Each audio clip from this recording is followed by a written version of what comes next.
this morning, as we mentioned prior to the commercial break, is a discussion with our friends from the Ministry of Human Development to discuss the issue of child abuse.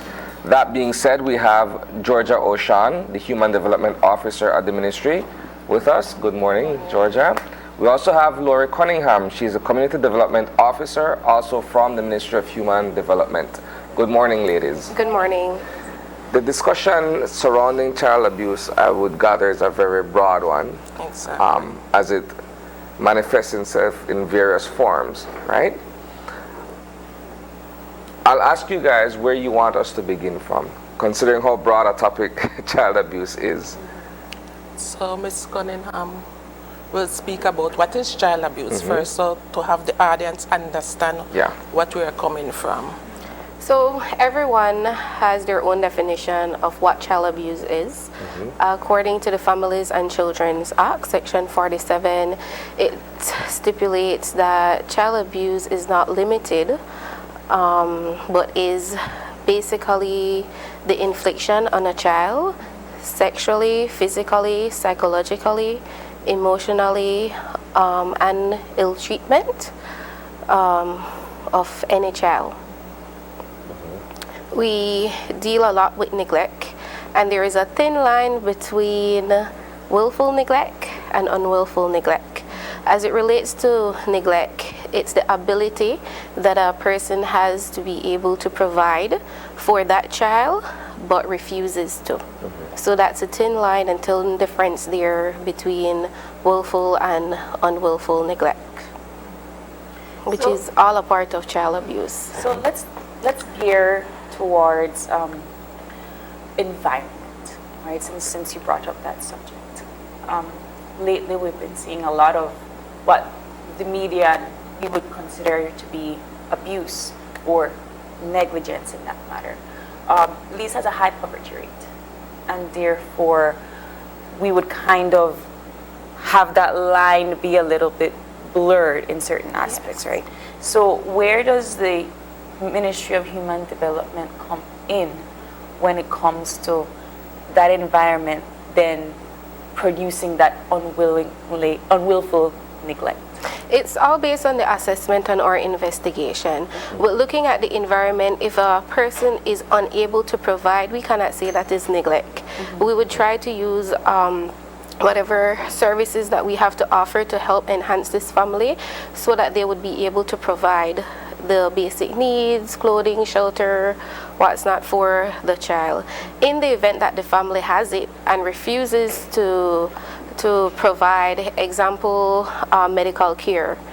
We have access to medical care, but if a parent or so would be negligent in the fact of actually taking that child to a medical health care, then that would automatically seem as neglect if they have the ability. But within the ministry, we have different departments. So we have the families, the Women's and Family Service Department. So basically, that department we do kind of preventative work even before the family or that client move over to the Department of Human Service, which basically do child protection. So basically, when that family could get some sort of referral to them, so they would do like rental assistance, they do food assistance, and so all of that kind of farm preventative work. And so there is a section that do empowerment, so that that mother, that parent would then get enrolled in a job readiness program, and so all of that kind of support the family from coming into the system. So let's talk about abuse itself and how we can, as a Belizean society, right, we have a particular culture when it comes to discipline, right? And so where do the lines cross from discipline to abuse? And I'm kind of talking more on the lines of physical abuse, right? Because that's kind of what we're used to here in this society. So where do they blur? Where do they meet? So for me, I think that's what we were used to with the new era, I guess we kind of move away from that corporal punishment, and I know the whole scope of being discipline has changed. We have shift. I sure in your days you used to get a spanking. Now it's kind of talking to the child, and so not inflicting that sort of punishment, but kind of gearing them towards changing the whole behavior pattern with just talking to the child. And so we are now focusing on not spanking, but kind of talking to the child. I mean, showing the child what is right from what is wrong. Without inflicting exactly. Can I jump in? Can I jump in here? Of course, of course. Okay, so traditionally, we've been taught that to spare the rod is to spoil the child. That is one school of thought that many of us grew up. Old school. Yeah. But now we've moved away, or we're moving away from that idea of discipline to include having frank and open discussions with our children and showing them the consequences of certain decisions, right and wrong, as you've mentioned, right? But some would argue that corporal punishment, is not necessarily child abuse or physical abuse, right? Because we're saying, okay, if we were spanked when we were younger for not doing the right thing, in many cases it's not as if though perhaps a broomstick was broken on us. Maybe that's an extreme version of spanking someone, right? But we walked away in a sense with a lesson learned, that we'll no longer do what it was that we were doing wrong. And we never really held it against our parents that kind of way, right? But when you look at where we are now, where we have children of our own, if I grew up being spanked for not listening or for not obeying certain things that my parents asked me to do or not to do, when I look at how I discipline my children, I don't have to spank, I just talk to them. But in the back of my mind, if talking to the child won't get through to the child, eventually then a spanking is in order. And I wouldn't walk away feeling as if though I've done the wrong thing or I've abused my child. It's the fact that perhaps we've exhausted this process of being able to have a discussion for you to learn what to do and what not to do. And so that still come with that conversation, so the child will know, okay, this is what I am being disciplined for. But then there is a particular sense of trauma that comes when you have aged after, being spanked, right? So it's not just I am inflicting this particular punishment because you have done wrong. It's I am inflicting this particular punishment, and as the child I don't understand why I am being punished. So I think that is where we are kind of gearing towards. I don't think people still stop spanking and picnic. I think that people are doing it with more discipline, because understanding this is why I'm doing this. This is why you should not do this, and have the whole full conversation, like you rightfully said.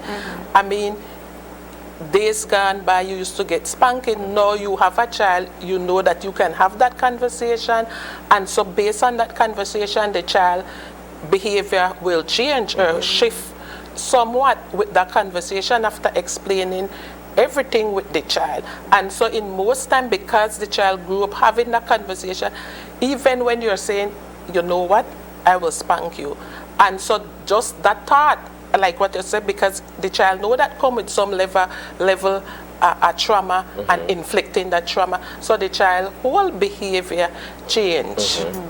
Well, here's another interesting thing, right? What I've noticed has happened over time is that we've traded in the belt or the broomstick or whatever it is, the whip, for words that are equally, if not more so, hurtful. So we've gone from physical abuse to verbal abuse, where the parent or the adult in the scenario verbally berates the child. That doesn't help the situation either, because if you're trying to curb a behavior, then going from hitting to making a person feel less of an individual with the words you're using doesn't really help the situation. It causes the child to grow up with low self-esteem and low self-confidence, right? Yeah. So then rightfully so, again, and I guess this is where it's a little bit difficult to discuss certain lines, right? How do you as a parent or a guardian understand that this is or is trained to say, I am punishing my child with good intent and not abusing my child? I think there is no such thing as punishing with good intent. Disciplining my child. And so when you say punishing, to me, just the thought of punishing, that exactly the word punishing. So to me, we need to just kind of shift from not punishing, but just discipline, because what you want, that basically if you curve the behavior. So you just want to discipline the child. And so go back to Isani thought, you know, there was a saying that says, sticks and bone can break my back, but words won't. And that is exactly, no, the words is Cut more deeper. exactly than the sticks and the words so leave a lifetime scar that don't appear in your skin, but exactly mentally it's there. So with kids that have endured these types of abuses, and you know, one of the types that we've been covering on the media quite a lot lately is sexual abuse, right? Harm, physical harm, without consent on a child. And I don't know if all of these other forms of abuse have caused for children not to speak out, or they don't know how to speak out against an adult that has sexually abused them. And so I would say that some of the case come with all of those trauma. I will give you an example. We had one case that came into the department, and it was sexual. But if you understand the process, this individual started with physical abuse. So that one child will endure all the level. And so the child was with a stepfather, physical abuse, and so to the extreme. When he wanted to move over to sexual abuse, then he will kind of tell the child, okay, for this behavior to stop, then you have to be good to me. And so being good to me then started with the sexual abuse. And so because there were so many pain within the physical, she wanted that to stop. And so from that stopping, then it started with the sexual, and so it progressed until it reached the extreme. And so that one child basically went through all those levels, but because of the perp, he knew how to groom and then move forward and manipulate. Exactly, the whole child. And so with the physical, he did threaten the child, and so the child was very fearful. I mean, telling the child like all sorts of things, going to kill the mother, I mean, and so you could see like the pattern within that abuse. The most unfortunate scenarios, though, are the ones where you have an abuser and you have someone who is complicit, in the sense that the child is a victim in the heart of that situation. But if the child hasn't been given an environment that fosters open communication with at least one of the parents to tell them enough what is taking place, then when the child does make an attempt to say, hey, look, I am being molested, or I'm being this or that, the other parent tends to not want to believe. So the child is left having to deal with that on his or her own, and the the cycle continues. It's a Exactly. perpetuation. And when you have that one parent that is inflicting the abuse and is the breadwinner of the family, and so that kind of make the situation difficult, because like in most cases the mom would be like, if we left this way happen, what part we going? What are we going to eat? Yeah. What's going to happen Exactly, next? and so they put that burden on the child now to kind of muffle that abuse, because we have to stay and endure it because we don't have no way out. How does You were going to Yeah. chip in? Also, the disciplinary measures that we discussed earlier. When we would hit a child, they automatically get fearful of their parents. So sexual abuse happens outside of the household. They oftentimes are afraid to talk up to their primary caregiver or their parent because of that fear that is instilled with them regarding the disciplinary techniques. And so we would have to be very careful there, and that is why relationship building is very important, and having open discussions with our children. as an outsider, right? As a neighbor or a friend, how can we detect signs of sexual abuse on a child? The personality of that child changes.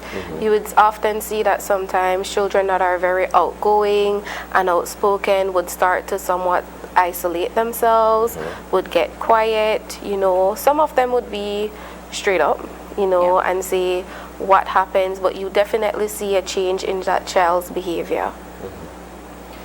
I think in some households, and I'll use mine as an example here, right? From a very early age, we're teaching our kids what is a good touch and what is a bad touch, right? Exactly. And then we're telling our kids, no matter what happens out there with anyone, feel free to come and tell us, and then we'll address the situation accordingly.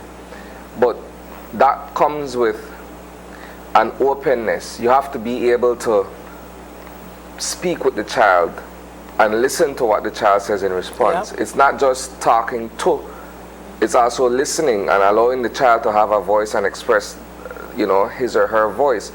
And I think when you don't have that, the child does not know who to turn to and how to express him or herself in a situation where they know they are being taken advantage of based on certain things. Because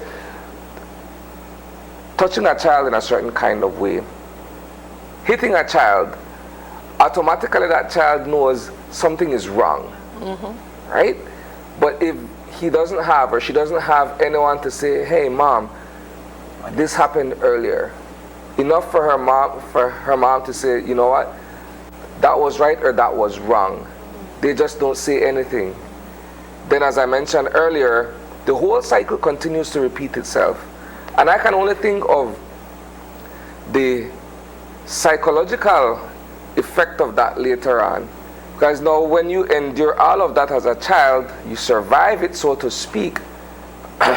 When you become an adult and you become a parent, then you begin to exhibit the same. Exactly. Yeah.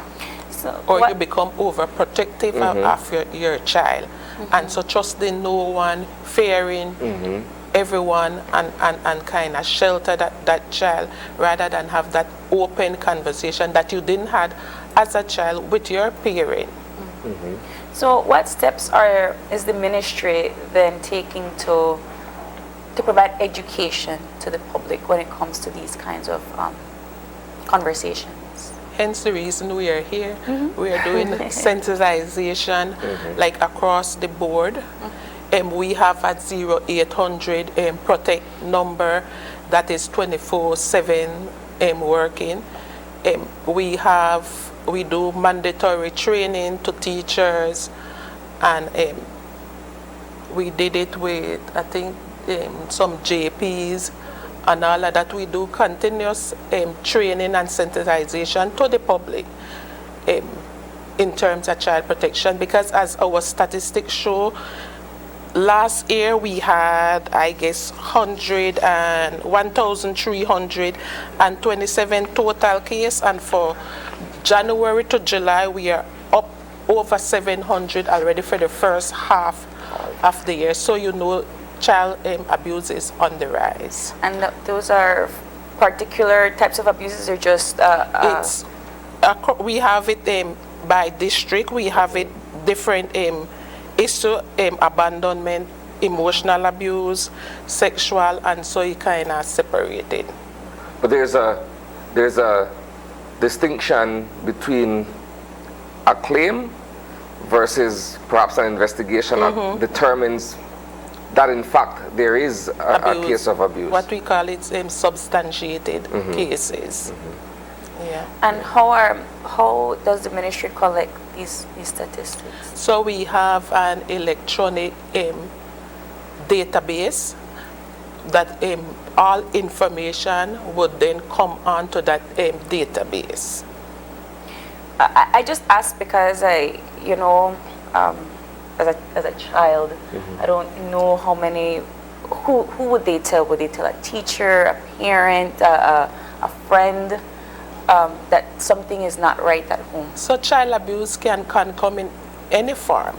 It could be a friend, somebody just reported in what we said in good faith, and so any case that come, we under the aspersion that that person is reported in good faith, and so we will then take that information and do that investigation. And no matter who, what, where, when give that information, we will investigate it. And so we have a pretty good family care system that kind of collect all of that data. Is there any outreach aspect? I ask because perhaps in a situation these individuals come seeking the assistance. Is there any kind of outreach where you guys go out into the community and try to, address certain cases without it coming to you necessarily?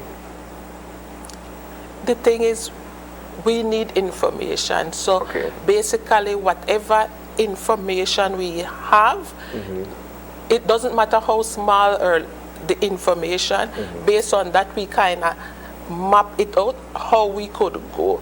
One of the biggest part of our investigation is like going to the school. More likely if we have cases that would come in that the purpose is unknown, the child is unknown, and so we kind of narrow it down to maybe they live in this area, they go to that school, and all of that, and so we then will go out and kind of figure out all of those information. One of our biggest fan right now is Facebook, Instagram, and so we kind of map all of that during that investigation on Facebook, connect this one with that one, and so we have our staff very young, and so they're very savvy in terms of that, and so we could get a full investigation from nothing practically. So can you repeat the number one more time? You said it's 0800 Protect, and that's a 24-hour hotline mandated by someone. It's interesting. So during 8 to 5, it's over to the Department of Human Service, and then after 5, it goes over to police. But we have a social worker on call 24/7. Specifically in Belize City and Cayo. Okay. It's interesting, just to go back a bit, it's interesting that you would mention social media. You'd be surprised how much information you could glean from Facebook based on either confirmed reports or allegations of physical or sexual abuse, because people are so open with their lives online now that while they may not necessarily go to the department to lodge a complaint, they'll upload a picture or they'll give a testimony of what happened, and it gives you the material to begin needed from. to do the investigation. Exactly. So once again, just for our viewers, when it comes to how you gather statistics for your for your database.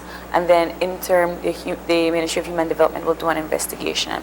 What happens after the investigation is taken place?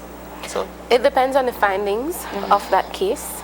We have to investigate all allegations. So it doesn't matter if we don't believe that it is true. We have to go out and do our investigation, carry out our assessment, and depending on the findings, then we would work with the family. The department tries firstly or primarily to work with the family within that household. In the event, depending on the risk, if the risk is very high and a removal would need to happen outside of that household, then we would try to place a child with their relative or family members and work with other entities, because human development cannot do it alone. You know, we need the community at large. We work closely with the police department, medical system. It all depends on the situation to try and uplift this family, empower them so that they can have a safe and nurturing environment for that child to eventually be reunified back at home. So the department, apart from social workers having to investigate the case, we need to case manage, whether that would be further follow-up, whether that would mean that we need to go to the court, what's not, and everything is basically documented on our system with what we do. So if we go into a household and there is nothing, then it would mark on our system that it's unsubstantiated. If there is something, then you would see the trend there that the allegation is substantiated, and this is the intervention that the social worker will put in place.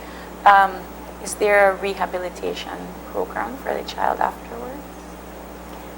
We do have rehabilitation program depending again on that situation. We have counseling that the children from the traumatic experience that they encounter that they would be able to access. We actually have another unit that works within the ministry, which is the community rehabilitation department. They mostly deal with children that are considered uncontrollable behavior, those that would get in conflict with the law,